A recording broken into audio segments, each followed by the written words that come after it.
Video like जरूर कर लीजिए और ऐसे वीडियो लगातार फ्री में पाने के लिए चैनल को तुरंत सब्सक्राइब कर लीजिए और बेल आइकन को जरूर टैप कर लीजिए ताकि आगे भी सारे वीडियो आपको मिलते रहे। यूट्यूब में फॉलो करते हैं तो प्लीज ये वाला फ्री टेलीग्राम चैनल जरूर ज्वाइन कर लीजिएगा। सारे नोटिफिकेशन, सारे अपडेट यहीं पे आते हैं, ध्यान रखिए। Hello everyone, welcome you all to study for civil services. जैसा कि आप सभी लोग जानते हैं, कल संडे था, इसलिए हमारा लेक्चर नहीं आया। आज हम लोगों का 4 सितंबर की डेट है, तो नया लेक्चर होगा और डिटेल में आपको इसमें बिल्कुल करवाया जाएगा, प्रॉपर डिटेल में उससे जुड़े हुए सारे फैक्ट्स को। थोड़ा सा लेक्चर देखो, अगर लंबा भी हो जाता है तब भी आप कोशिश करिएगा कि जुड़े रहें साथ में, क्योंकि डिटेल्स में मैं चीजें बताने वाली। ठीक है, मेरा नाम है आयुषी मदान और मैं आप लोगों के साथ यहाँ पर पूरा डिटेल में इसके ऊपर डिस्कशन करूंगी। आप लोग चाहें तो ये दिए गए नंबर्स पे कॉल करके इनकी पीडीएफ भी ले सकते हैं। ये पूरी पीडीएफ आपको पेड जो है वो अवेलेबल रहेगी। एंड साथ ही साथ if you want to join, आप टेलीग्राम ग्रुप को भी ज्वाइन करके इंफॉर्मेशन को ले सकते हैं। डेली 1 बजे हमारी ये जो वीडियो है वो पब्लिक हो जाती है।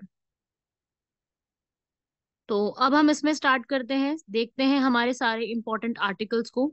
जिसमें सबसे पहला आर्टिकल है जोनिंग ऑफ फ्लड प्लेन्स, बाढ़ के मैदानों का क्षेत्रीकरण करना। गॉन्ड पेंटिंग प्रीलिम्स के लिए बेहद जरूरी है।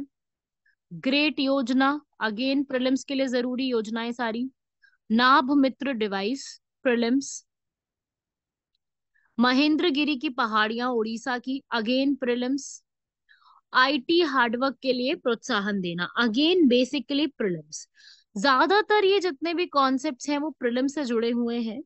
बाकी ये बाढ़ के मैदानों का क्षेत्रीकरण करना, ये टॉपिक आप मेंस का ज्योग्राफी का GS1 से भी जोड़ सकते हो। और अगर आप में से कोई भी CAPF की तैयारी कर रहा है तो उसके लिए ये सारे आर्टिकल्स पेपर 1 के लिए है। पेपर 2 के लिए इनमें से कोई भी आर्टिकल आज का न्यूज में नहीं है। ठीक है, जो भी तैयारी कर रहे हैं उनके लिए बता दूं, 2024 के CAPF की तैयारी कर रहे हैं या किसी भी एग्जाम की आप तैयारी कर रहे हो, तो मैंने बता दिया कि ये MCQ वाले पेपर के लिए ज्यादा जरूरी रहेगा। ठीक है, चलिए अब सबसे पहला देख लेते हैं। पंजाब में आप जानते हो कि बहुत जबरदस्त अभी फ्लड्स आए हुए हैं। तो फ्लड प्लेन्स की अगर हम एरिया की जोनिंग कर दें, वहां पे क्षेत्रीकरण कर दिया जाए, तो फ्लड्स को काफी हद तक रोका जा सकता है। फ्लड प्लेन क्या होते हैं? बाढ़ के मैदान। मतलब कि बाढ़ का मैदान जो है वो नदी से सटा हुआ वो क्षेत्र होता है जहां पर नदी का उफान ज्यादा होता है। इसकी वजह से उस इलाके में ज्यादातर बाढ़ आ जाती है।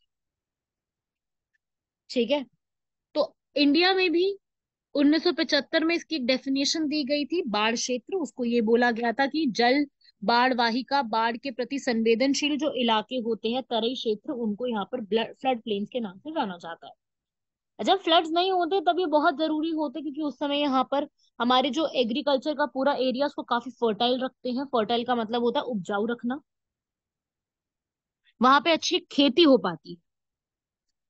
तो फ्लड प्लेन्स जो है वो बेसिकली इंडिया जो है उसकी जोनिंग क्षेत्रीकरण जो है कर रहा है। लेकिन अगर हम इसका प्रॉपर तरीके से क्षेत्रीकरण शुरू कर दें तो उससे फायदा अपने को ये होगा कि इन क्षेत्रीकरण में हमारी एग्रीकल्चर का जो पूरा लैंड है वो काफी हद तक जो है एक इम्प्रूवमेंट में आ जाएगा। इसीलिए फ्लड प्लेन्स जो है वो न्यूज में थे। फ्लड प्लेन्स बहुत फर्टाइल होते हैं, ये भी बात याद रखिएगा, क्योंकि इसके अंदर क्या होता है ना, यहाँ पे जितनी भी मिट्टी होती है, जितने भी सेडिमेंट्स होते हैं, वो फ्लड के पानी से लाए आते हैं। इसलिए यहाँ पे काफी अच्छे खासे ना फर्टाइल रीजन कहलाते हैं। बिल्कुल रिवर के साथ वाला हिस्सा होता है ये। जैसे कि रिवर बह रही है, रिवर के आसपास जहाँ पे नदी का उफान थोड़ा ज्यादा है, इस इलाके को आप फ्लड प्लेन्स कह सकते हो।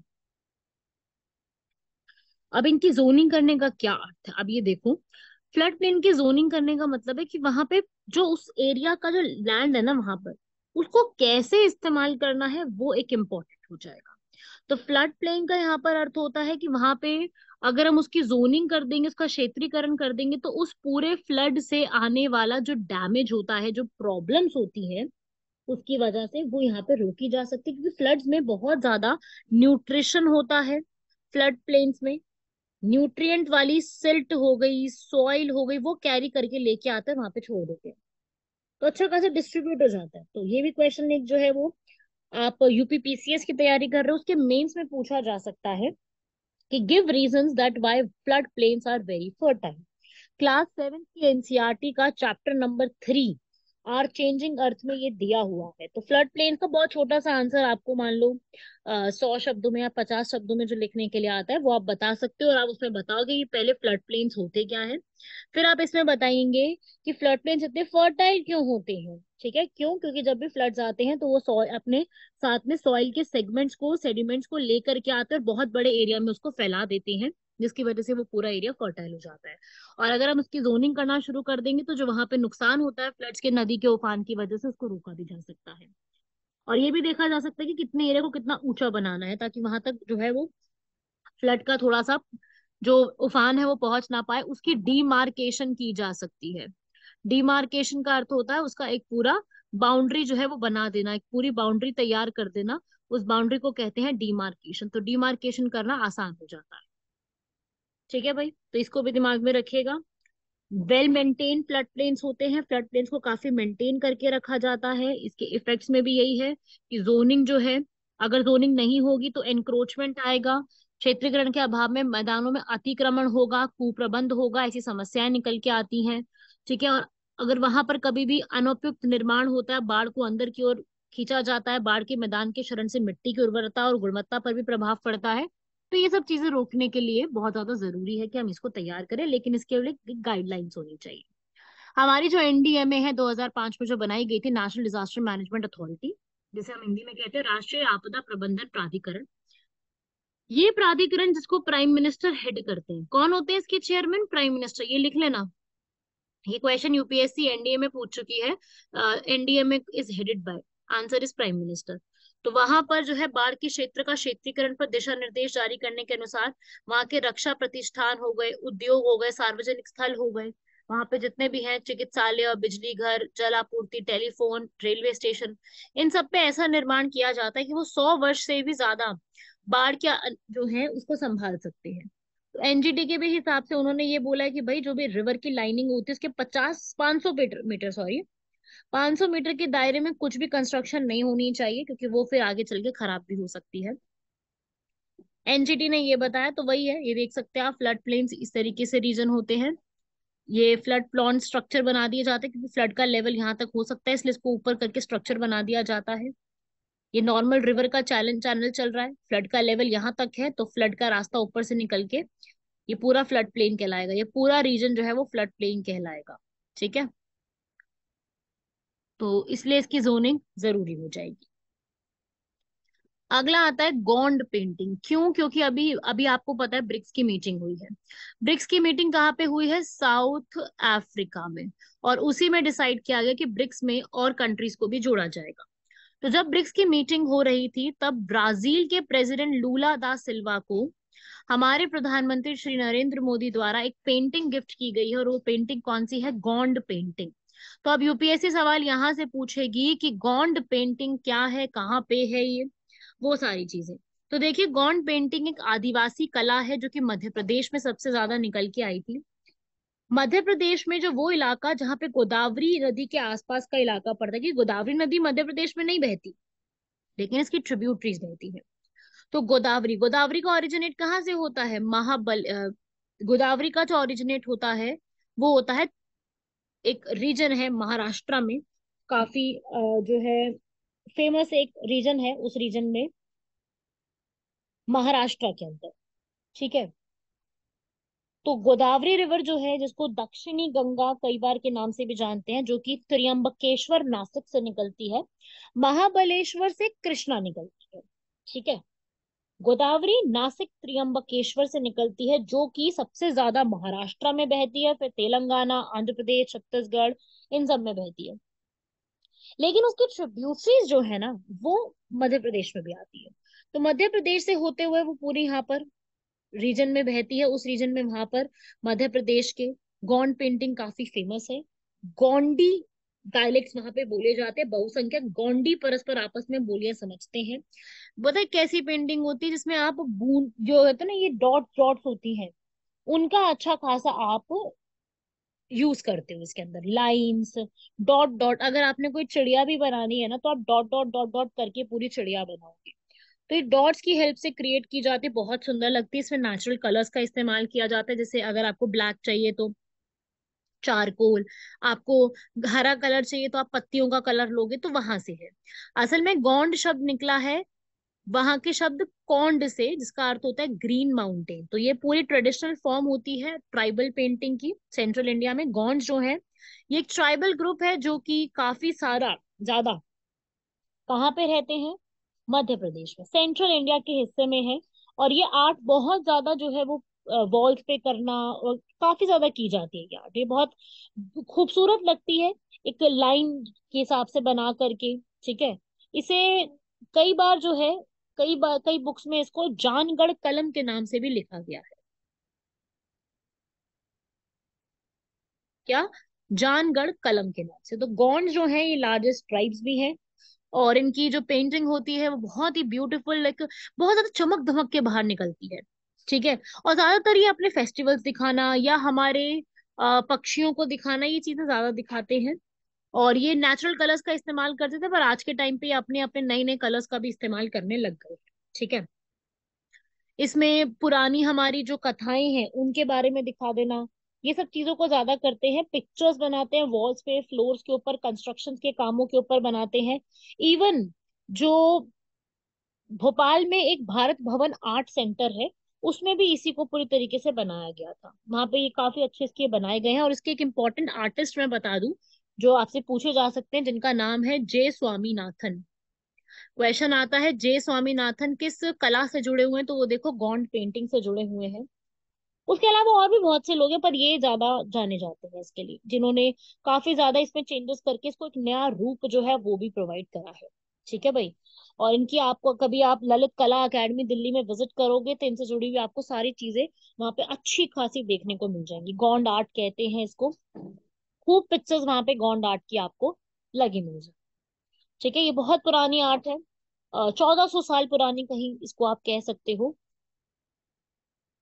और हो सकता है कभी कभी आप मधुबनी पेंटिंग्स और गोंड आर्ट को कंफ्यूज कर दो, लेकिन ऐसा नहीं है, ये अलग होती है। मधुबनी पेंटिंग्स जैसा बनाई जाती है, और फ्रांस, यूके, यूएस, काफी सारे लोग यहाँ पर इसको आकर के जो है वो पसंद भी कर चुके हैं। और इनके इसमें पूरी कला में सबसे ज्यादा ट्रीज को दिखाया जाता है। कोई भी हो, चाहे आप बर्ड की पिक्चर भी बना रहे हो तो उसमें ट्रीज दिखाते हैं, कि आदमी की पिक्चर पे तो पीछे ट्रीज दिखाए जाते हैं। तो ट्रीज यहाँ पे सबसे ज्यादा रहते हैं, जिसमें ट्री में ये पीपल, महुआ के पेड़, पकड़ी, टैमरिंड, इमली के पेड़, ये सबसे ज्यादा इन पिक्चर्स में दिखाया जाता है। म्यूजिक दिखाना भी इनकी एक बहुत बड़ी एक आर्ट के रूप में आता है। सो ये सब याद रखिएगा। गॉड पीपल अपनी आर्ट में दिखाते हैं, गॉड गॉडेस, देवी देवताओं, आध्यात्मिक जो है उनका भी यहाँ पर अच्छा खासा ये प्रति करते हैं। ठीक है भाई, रीड कर सकते हो इसमें बाकी आप लोग। ये तो मैंने आपको वैसे समझा दिया है पूरा। गॉन्ड पेंटिंग गॉन्ड समुदायों के सांस्कृतिक भंडार के रूप में है। पूरा का पूरा प्रीलिम से पूछा जाएगा। नोट क्या करना है आपको, सुन तो आपने लिया जितना मैंने बताया।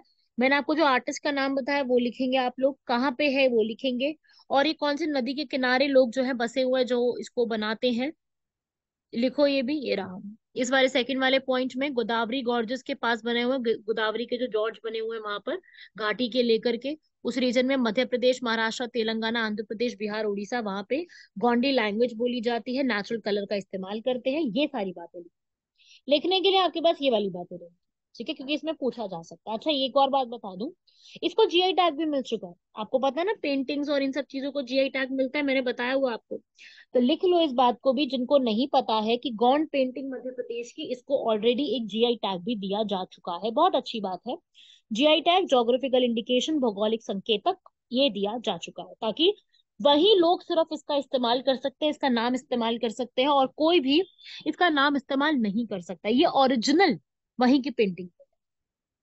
तो ओरिजिनल पेंटिंग थी, इसलिए ब्रिक्स के समिट में इसको गिफ्ट किया गया है। ब्रिक्स का समिट इस बार साउथ अफ्रीका में हुआ है। जब ये समिट चल रहा था, तभी उसी समय, जब ये समिट पूरा अपना वर्किंग में था, उसी समय जो है हमारे जो प्रधानमंत्री नरेंद्र मोदी हैं, उन्होंने चंद्रयान को देखा था 23 अगस्त को। चंद्रयान की सॉफ्ट लैंडिंग भी देखी थी और वहीं पर ही भारत का झंडा जो है वो फहराया गया था।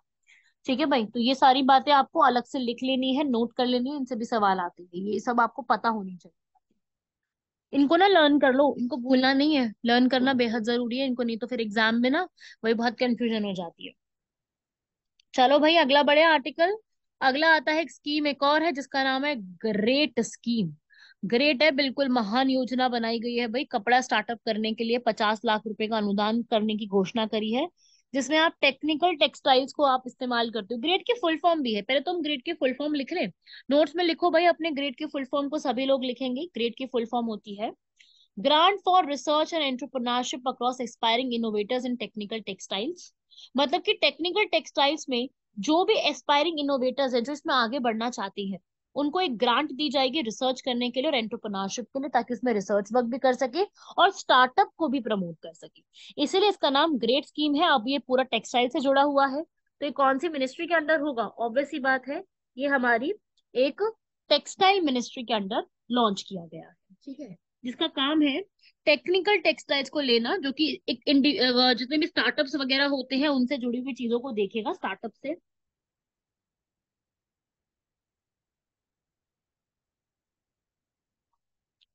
ठीक है, तो इसको भी आप सभी लोग जो है यहाँ पर देख लीजिए।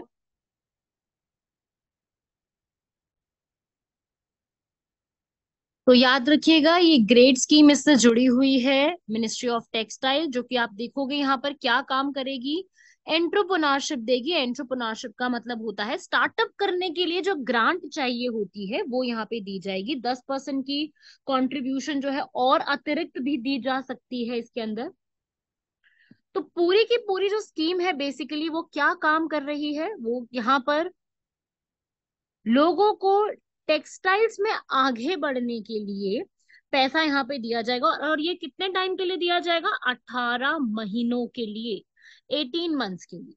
ठीक है, तो भाई ये इंपॉर्टेंट हो जाएगी काफी ज्यादा। सेंटर ने इसको पूरे तरीके से अप्रूव कर दिया है, पीआईबी के तहत आप इस पूरे को चेक कर सकते हो। और इसमें टेक्सटाइल्स हर तरीके की आती हैं, चाहे मोबाइल टेक्सटाइल, पैकेजिंग, स्पोर्ट्स की हो गई, हाई परफॉर्मेंस वाली हो गई, एग्रीकल्चर से जुड़ी हुई हो गई, हर तरीके की टेक्सटाइल्स यहाँ पर इसमें जोड़ी जाएंगी। और इनोवेटर्स को इंस्पायर किया जाएगा कि वो आगे यहाँ तक काम करें। 18 महीनों के लिए पूरा पैसा दिया जाएगा। ठीक है, जो उद्यमी है उनको केवल 10% का योगदान देना होगा, बाकी सारा काम यहाँ पे सरकार जो है वो भी करके देने वाली है। और इसमें बहुत सारे और आईआईटीज एनआईटीज को जोड़ करके पूरा एक इनिशिएटिव लिया जाएगा। और साथ ही साथ उनसे जो एक होते हैं ना, एक हेल्प लेना, हेल्प भी यहाँ से उनके काफी हद तक दी जाएगी। थोड़ा सा रिसर्च वर्क के लिए हेल्प देना, वो सब। इसके लिए ऑनलाइन पोर्टल भी होगा, जो यहाँ पर अप्लाई करना चाहते हैं वो 10 से 15 दिनों की अवधि के बीच में इसके लिए अप्लाई भी कर सकते हैं आसानी से। और फिर उसके बाद इस तरीके से करते करते करीब 100 से 150 ऐसा बोला गया है कि हम लोग ऐसे स्टार्टअप्स को प्रोवाइड करने वाले हैं। क्लियर हुई बात आप सभी लोगों को कि किस तरीके से इसमें से सवाल बन सकते हैं? ग्रेड स्कीम पूछ सकता है कि क्या है। अगर मैं बात करूं हमारी मिनिस्ट्री ऑफ टेक्सटाइल्स की, तो मिनिस्ट्री ऑफ टेक्सटाइल्स की अगर मैं बात करूं तो अभी हमारे उसके मंत्री जो है वो कपड़ा मंत्रालय के पीयूष गोयल है, जो टेक्सटाइल इंडस्ट्री से जुड़े हुए सारी चीजों को देखते हैं। उद्योग भवन नई दिल्ली में इसके हेडक्वार्टर्स बने हुए हैं, जिसका मेन मेन काम होता है, चाहे कॉटन है, जूट है, सिल्क है, वूल है, सबसे जुड़े हुए चीजों को यहाँ पर हैंडल करना, सारी की सारी। अच्छा, इन्हीं से ही, टेक्सटाइल मिनिस्ट्री से ही जुड़ा हुआ हमारे पास जो हमारा, आपने बोर्ड तो सुना ही होगा, cotton corporation of India CCI, jute corporation of India JCI, सुने हैं ना सब लोगों ने? तो कॉटन जो हो गया, कॉटन बोर्ड या फिर कॉटन कॉर्पोरेशन, इसके हेडक्वार्टर्स, क्योंकि कॉटन सबसे ज्यादा बॉम्बे में मिलती है, महाराष्ट्र में, इसलिए इसके हेडक्वार्टर्स मुंबई में है। वही जूट कॉर्पोरेशन, क्योंकि जूट सबसे ज्यादा वेस्ट बंगाल में मिलती है, इसके जो जूट कॉर्पोरेशन के हेडक्वार्टर्स हैं ये कलकत्ता में है। और ये सब मिनिस्ट्री के अंडर ही काम करते हैं, टेक्सटाइल मिनिस्ट्री के अंडर ही काम करते हैं। सेम उसी प्रकार से हमारा एक सेंट्रल सिल्क बोर्ड भी है, जो कि सिल्क से जुड़ी हुई चीजों को सारा देखता है। अब जो सेंट्रल सिल्क बोर्ड होगा, इसके अलग से कोई हेडक्वार्टर्स नहीं है, बेसिकली एक अलग से एक सिल्क मार्क दिया जाता है कि ये पूरी तरीके से सिल्क के रूप में काम करने वाला है। बाकी हैंडलूम हो गया, टेक्सटाइल इंडस्ट्रीज हो गई, वो बहुत सारी है। मेन मेन आपको ये वाली सारी याद में रखनी कि इस तरीके से है। समझ रहे हो भाई सब लोग बात को, इसको, ये इंपॉर्टेंट है।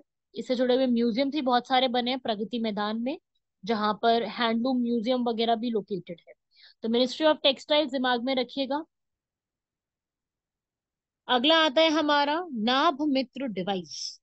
नाभ मित्र या नभ मित्र डिवाइस जो है ये इसरो ने डेवलप किया है, और इसको टेस्ट कर दिया करके केरला में टेस्ट किया गया और इसको दे दिया गया है, जिसका अर्थ है काम क्या होगा वो हमसे पूछा जा सकता है कि नाभ मित्र डिवाइस क्या है या इसका वर्क क्या होता है। तो नाभ मित्र डिवाइस एक सैटेलाइट का एक सेंटर होगा जो कि फिशरमैन के लिए दिया गया है। जितने भी हमारे मछुआरे हैं उनको दिया जाएगा, टू वे का कम्युनिकेशन कर सकते हो इससे हम लोग। होगा क्या कि सर्विसेज आपको मैसेजेस करने की होगी, कभी भी आपको मान लीजिए किसी भी एरिया में बाढ़ आने वाली है, तूफान आने वाला है, साइक्लोन आने वाला है, मौसम खराब होने वाला है, तो वहां की लोकल लैंग्वेज, जैसे केरल है तो वहां की मलयालम लैंग्वेज या और भी जो उनकी बोलियां हैं, उस लैंग्वेज में उन तक क्या पहुंचाया जाएगा, वार्निंग्स पहुंचाई जाएगी। और कभी भी मान लीजिए सिचुएशन खराब हो जाती है और कोई मछुआरे फंस जाते हैं पानी में या कोई तूफान में या कोई आग में, तो वो एक डिवाइस होगा जिसकी हेल्प से मछुआरे कभी भी उसको प्रेस करेंगे सिचुएशन खराब में, तो ये पूरा का पूरा जो डिवाइस का जो वो होगा ना कि कोई समस्या चल रही है, ये पूरा चला जाएगा कंट्रोल सेंटर के पास। कंट्रोल सेंटर को जैसे ही अलर्ट मिलेगा इस चीज का, वो उनकी बोट की लोकेशन, फिशरमैन की लोकेशन, कहाँ से प्रेस किया गया है, वो क्रू पूरा पहुंच जाएगा उधर, और फिर उससे ये पता चलेगा कि उस इलाके में क्या समस्या, क्या गड़बड़ी हुई थी। तो ये पूरा नाभ मित्र डिवाइस है जो कि टेस्ट किया गया, और ये पूरा एक तरीके से बहुत अच्छे से काम भी करेगा। आप इसको रीड कर सकते हो, मैंने समझाया है वैसे आपको। मौसम और चक्रवात की चेतावनी ये दे सकता है स्थानीय भाषा में। नाव पलट गई, आग लग गई, आपातकालीन स्थिति हो गई, तो उस केस में जो है ये मछुआरे इस यंत्र को जो दिया जाएगा उनको, उस बटन को दबाएंगे और कंट्रोल सेंटर तक बात पहुंचेगी। कंट्रोल सेंटर को जैसे ही अलर्ट मिलेगा वो वहां तक अपने लोगों को पहुंचाएगी, जहां तक लोगों को लेकर के जा करके पूरी बात को सुलझाएगी। ठीक है, इसे कहते हैं नाभ मित्र डिवाइस। समस्या ये है भाई किसको बनाया किसने है, वो है इसरो। सवाल यहीं से पूछा जाता है, यही बच्चे भूल जाते हैं कि कंफ्यूजन हो जाए कि यार बीईएल ने बनाया है या किसने बनाया। तो देखो भाई, नाभ मित्र डिवाइस इसरो द्वारा बनाया गया है, सेफ्टी देने के लिए है, तो ये सेफ्टी डिवाइस है, नाभ मित्र करके याद रखिएगा। ये एक तरीके से सेफ्टी के लिए काम करेगा फिशरमैन की, उनकी जब जब वो बहुत लंबी लंबी सी जर्नी पे जाएंगे, कम्युनिकेशन लेकर के आएगा दो जगह के बीच में, यहाँ से यहाँ तक कम्युनिकेशन बनाएगा, सेफ्टी जो है पूरी की पूरी बरकरार रखेगी फिशिंग एक्टिविटीज के लिए। ये डिवाइस फिशरमैन के लिए उनका एक, मतलब उनकी चुनौतियों को सामना करने के लिए काफी बड़ा एक प्रमाण के रूप में साबित हो सकता है। तो सवाल बन सकता है, बिल्कुल बन सकता है इसके ऊपर कि क्या है, इसका क्या यूजेज है। ठीक है, ये देख सकते हैं आप, इस तरीके से इसका एक बनाया गया है इसरो ने। इसरो का आपको पता ही है लोगो क्या है, और उसके हिसाब से पूरा इधर ये रखा गया। इमरजेंसी में है, कोई भी इमरजेंसी आपको इसको प्रेस करो और आपको उससे जुड़ी हुई चीजों को फिर आगे सहायता प्रदान की जाएगी। उसकी पोजीशन क्या है ये भी पता चल जाएगा, कहाँ पर है, जीपीएस के थ्रू पूरी पोजीशन क्या है उस बोर्ड की, कहाँ से उस बटन को दबाया गया है, वो सारी इंफॉर्मेशन भी इसरो के कंट्रोल सेंटर तक पहुंच जाएगी। अगला आता है महेंद्रगिरी। देखो भाई, महेंद्रगिरी पहले मैं बता दूं, ये एक पहाड़ियों का नाम है उड़ीसा में। पहला फैक्ट तो ये लर्न करना है, महेंद्रगिरी पहाड़ियों का नाम है उड़ीसा में। दूसरा, अभी यहाँ पे क्या मतलब है, महेंद्रगिरी एक वॉरशिप है, एक हमारी युद्धपोत के रूप में लॉन्च कर दी गई है। किसने लॉन्च करी है? मैग्जन शिप बिल्डर्स, जो कि मुंबई में हेडक्वार्टर्ड है, जो यहाँ पर सारी शिप्स को बनाती है। महेंद्रगिरी जो है ईस्टर्न घाट की एक पीक है उड़ीसा में, उसके नाम पे महेंद्रगिरी एक युद्धपोत का नाम रखा गया है। प्रोजेक्ट 17 फ्रिगेट क्लास की है, शिवालिक क्लास की है, जो कि वेपन, सेंसर और प्लेटफॉर्म से लेस है पूरे तरीके से।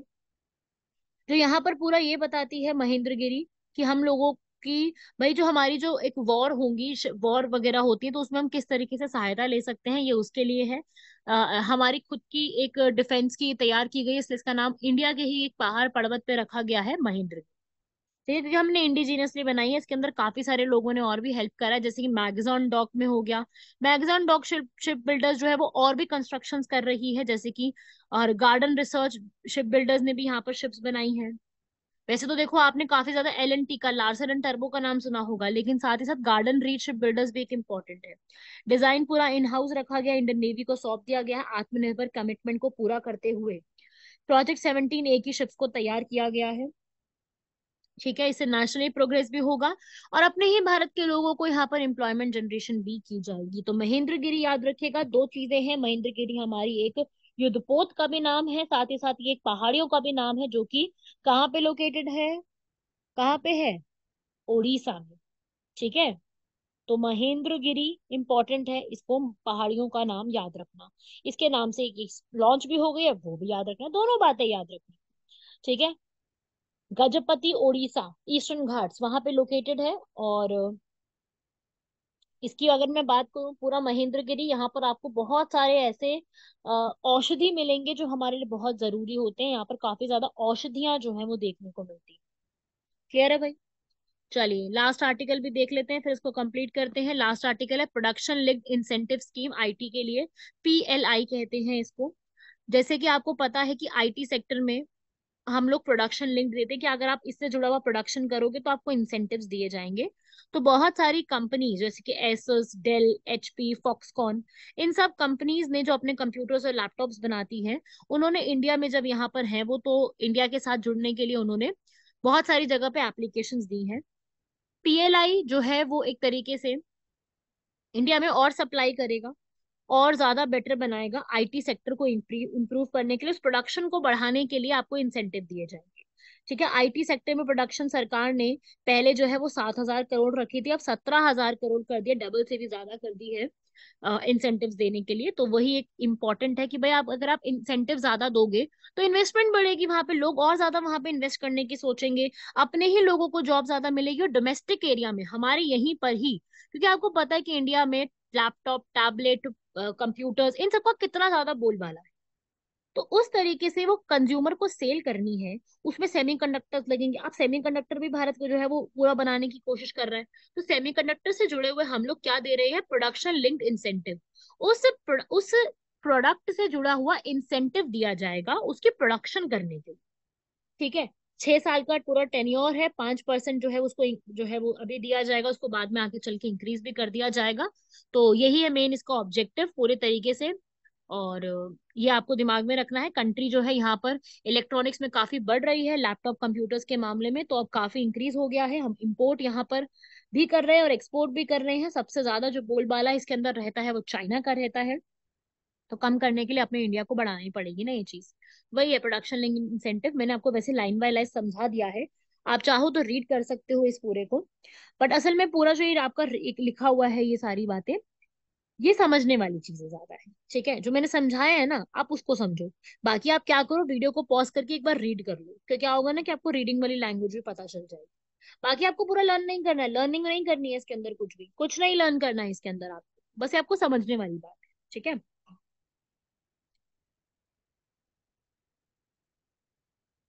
फिर आता है भाई कोक बोरोक लैंग्वेज, बड़ा ही ज्यादा इंपॉर्टेंट है, मैंने पहले भी इसके बारे में डिस्कस किया है, मैं दोबारा से डिस्कस करूंगी, इसको आप अपने नोट्स में लिखिए। त्रिपुरा में बोले जाने वाली बोरोक पीपल की एक लैंग्वेज है जिसका नाम है कोक बोरोक लैंग्वेज, बेहद बेहद इंपॉर्टेंट है। लैंग्वेज का नाम है कोक बोरोक।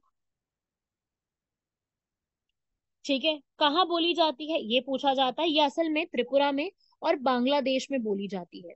त्रिपुरा की ऑफिशियल लैंग्वेज है और बांग्लादेश के सटे इलाकों से बोली जाती है। कुछ कुछ जगह में जैसे कि आसाम में भी बोली जाती है, ऐसा नहीं कि आसाम में नहीं बोलते। तो ये लैंग्वेज जो है वो अपने आप में इम्पोर्टेंट है। ठीक है, कोकबोरोक लैंग्वेज। और इसको पहली कोकबोरोक की ग्रामर की बुक जो है वो दौलत अहमद ने जो है लिखी थी पहली बार, और त्रिपुरा की स्टेट लैंग्वेज के रूप में इसको जाना जाता है। सारी स्टेटमेंट्स ठीक है, देख लो भाई यहाँ पर। त्रिपुरा की जो ऑटोनॉमस डिस्ट्रिक्ट काउंसिल है, एडीसी, क्या होती है एडीसी, एडीसी जो है ऑटोनॉमस डिस्ट्रिक्ट काउंसिल, स्वायत्त जिला परिषद, ये जो है सिक्स्थ शेड्यूल, छठी अनुसूची में भारत की संविधान की, उसमें साफ साफ लिखा गया, उसमें त्रिपुरा भी है। छठी अनुसूची में सिक्स शेड्यूल में 4 स्टेट्स के नाम है। आपको मैंने बोला था इसको एटीएमएम से लर्न कर लेना, एटीएम होता है ना उसमें एम जोड़ दो एक और। ए से असम, टी से इकलौता त्रिपुरा, एम से मिजोरम, और अगले एम से मेघालय। याद रखिएगा इसमें मणिपुर नहीं है। ठीक है, एटीएमएम के पूरे उसमें मणिपुर नहीं है। याद कैसे करोगे इसको, एटीएमएम, एटीएमएम में मणिपुर नहीं है। ठीक है, इसमें चारों के चारों हमारी जो उत्तर पूर्वी राज्य है, नॉर्थ ईस्टर्न स्टेट्स इंक्लूड हुए हैं इसके अंदर। मणिपुर नहीं है एम से, ट्रिक में एम मणिपुर नहीं है, तो याद कैसे करोगे? एटीएमएम में, एटीएमएम में मनी नहीं, मनी मतलब वो पैसा, वैसे करके याद कर लो इसको। तो ये एडीसी जो है यहाँ पर वो बनी हुई है इसी के लिए, एडीसी, त्रिपुरा की एडीसी जो है पूरा इसमें ये लैंग्वेज बोली जाती है। ठीक है, अगला और लास्ट हमारा आता है श्री नारायण गुरु के ऊपर, जो एक केरल से बिलोंग करने वाले हिंदू संत थे, समाज सुधारक थे, जिन्होंने एक ही चीज का प्रचार किया है, एक जाति एक धर्म एक भगवान। इन्होंने अवारुपुरम मूवमेंट जो शुरुआत करी थी, जिसमें ये था कि हर एक व्यक्ति को मंदिर में जाने की आजादी मिलनी चाहिए, चाहे वो महिलाएं हैं चाहे वो दलित हैं, कहीं भी किसी भी कैटेगरी से बिलोंग करते हैं, तो हर एक को यहाँ पर जो है आजादी मिलनी चाहिए। तो ये है श्री नारायण गुरु, ये एक फिलोसोफर रहे हैं, केरल से बिलोंग करने वाले स्पिरिचुअल लीडर रहे हैं, हिंदू कास्ट से जुड़े हुए, कास्ट की जो एक प्रथाएं हैं उसको खत्म करने के लिए हमारे बहुत से लोगों ने काम किया है, जिसमें से एक ये भी है। ठीक है भाई, तो इनके बारे में भी याद रखिएगा, श्री नारायण गुरु इंपॉर्टेंट है। 1856 में इनका जन्म हुआ था, और इंडिया में इन्होंने बहुत सारे काम करे हैं, इनकी बहुत सारी मूवीज भी इनके ऊपर मलयालम बनाई गई है, युग पुरुष के नाम से बहुत सारी ऐसी मूवीज बनाई गई हैं। इन्होंने मलयालम में बहुत सारी बुक्स को भी लिखा है जो आज भी यूज की जाती हैं।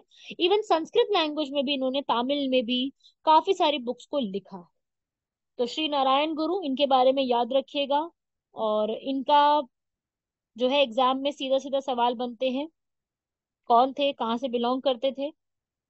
22 अगस्त को इनका जन्म हुआ था, इसलिए ये न्यूज में थे, इसलिए मैंने आपको इनके बारे में बता दिया। ठीक है, हमारे जो वाइस प्रेसिडेंट है, उन्होंने इनके नाम पर, इनकी एक बुक थी, सॉरी इनकी पोयम थी, उस पोयम का इंग्लिश ट्रांसलेशन भी लॉन्च करा है, नॉट मैनी बट वन करके, इसलिए ये न्यूज में भी था। तो मैंने सोचा कि मैं आपको इससे जुड़ा हुआ एक क्वेश्चन दे करके आपसे पूछ लूं। ठीक है, इन्होंने जो है अवारीपुरम एक इलाका है केरल में, वहां पर इन्होंने एक मंदिर भी बनवाया जो सबके लिए ओपन है, किसी भी जाति किसी भी धर्म किसी भी लिंग से आप बिलोंग करते हो, ये आगे आप आ सकते हो, और उस पूरे मंदिर को सबके लिए ओपन कराया है इन्होंने। इवन यूनिवर्स के लिए, एग्रीकल्चर, एजुकेशन, साइंस, इनके ऊपर भी बहुत सारी चीजों को, फिजिक्स के जुड़ी हुई चीजों को भी बताया है। इनका जो है मृत्यु 1928 में हुई थी, और इनकी समाधि केरल में ही है, श्री नारायण गुरु समाधि के नाम से इनकी समाधि भी बनाई गई है। तो ये सारे फैक्ट जो है हमसे एग्जाम में पूछे जा सकते हैं सीधा, तो इसको भी एक दिमाग में रखिएगा, इसको लर्न कीजिएगा। सो ये थे आज के हमारे सारे आर्टिकल्स, जो आपके दो क्वेश्चन कराए हैं, ये दोनों क्वेश्चन आपको प्रीलिम्स के लिए लर्न करके जाने हैं। और जितने भी आर्टिकल्स बताए, ग्रेड स्कीम हो गया और जितने भी आर्टिकल्स लिखवाए, वो सब प्रीलिम्स के लिए बेहद जरूरी है। इनको कंप्लीट कीजिएगा, लर्न कीजिएगा। मिलते हैं आप सभी लोगों से अगले लेक्चर में। कैसा लगा ये लेक्चर कमेंट बॉक्स में जरूर बताइएगा। पढ़ते रहिए ऐसे ही। जय हिंद।